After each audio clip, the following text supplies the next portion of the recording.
Hello, welcome ഉണ്ട് കേട്ടോ. ഇന്നിപ്പോൾ നമ്മൾ വളരെ ഈസി ആയിട്ട് എളുപ്പത്തിലൊരു ചിക്കൻ കറി എങ്ങനെ ഉണ്ടാക്കാമെന്നാണ്. അതുകൊണ്ട് നമ്മൾ ആദ്യം അരിഞ്ഞു വെച്ചേക്കുന്ന സവാള കുറച്ചങ്ങ് വറുത്ത് മാറ്റണം. ഇതിന് കുറച്ച് എണ്ണ മതി കേട്ടോ.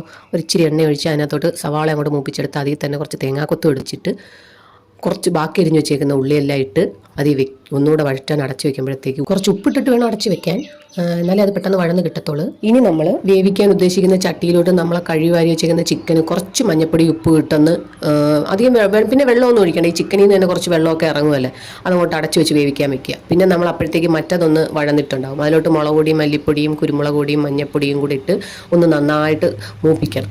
മൂപ്പിക്കുക എന്ന് പറഞ്ഞാൽ കുറച്ച് മൂപ്പിക്കണം, കരിയാതെ. പിന്നെ തക്കാളിയും ഇട്ട് കറിവേപ്പിലയും കൂടെ അങ്ങോട്ട് ഇട്ട് കഴിഞ്ഞിട്ട് നമ്മൾ മാറ്റി വെച്ചേക്കുന്ന ആ സവാള നന്നായിട്ട് അങ്ങോട്ട് പൊടിക്കണം. ഇതിപ്പോൾ ഇച്ചിരി പൊടിഞ്ഞിട്ടില്ല, കുറച്ച് നന്നായിട്ട് പൊടിച്ച് അതിനകത്തോട്ട് അങ്ങോട്ട് ചേർക്കണം. എന്നിട്ട് അതങ്ങോട്ട് ഇളക്കി കുറച്ച് നേരം അടച്ച് വെച്ചിട്ട് ഇളക്കി എടുത്തതിന് ശേഷം നമ്മളിൽ വേവിക്കുന്ന അതിനകത്തോട്ട് അങ്ങ് മിക്സ് ചെയ്താൽ മതി.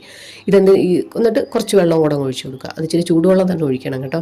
കറിക്ക് ചാറ് വേണമെങ്കിൽ വെള്ളം ഒഴിച്ചാൽ മതി, ഇല്ലെങ്കിൽ അതങ്ങ് അടച്ച് വെച്ച് വെക്കുമ്പോഴത്തേക്ക് ഒരു റോസ്റ്റ് പരുവത്തിന് കിട്ടും. പിന്നെ നമ്മൾ ഇച്ചിരി കുരുമുളക് പൊടിയും മസാലപ്പൊടിയും കൂടി ഇട്ട് അടച്ചങ്ങ് വേവിക്കണം. അപ്പോഴേക്കും നമ്മൾ ഈസി ചിക്കൻ കറി റെഡി. കണ്ടോ, കളറും കിട്ടും. ഈ കളർ കിട്ടാനായിട്ടോ ഈ സവാള മൂപ്പിച്ചെടുക്കുന്നത്. ഇല്ലെങ്കിൽ സവാള മൊത്തത്തിട്ട് വഴറ്റി നമ്മൾ സമയം കളയണം. ഇതാകുമ്പോൾ ഒരു ഇച്ചിരി വറുത്ത് പൊരിഞ്ഞെടുത്താൽ മതി. പൂജക്കിടയിൽ പൂറിയുന്നത് പോലെ കറിവേപ്പില ഇടയ്ക്കിടയ്ക്ക് വിതറാൻ മറക്കരുത്. ചിക്കൻ കറി പല രീതിയിലുണ്ടാക്കും. ഇത് സമയമില്ലാത്ത ദിവസങ്ങളിൽ ഞാൻ പെട്ടെന്ന് ചട്ടപ്പിടിയിൽ ഉണ്ടാക്കുന്ന ഒരു സാധനം.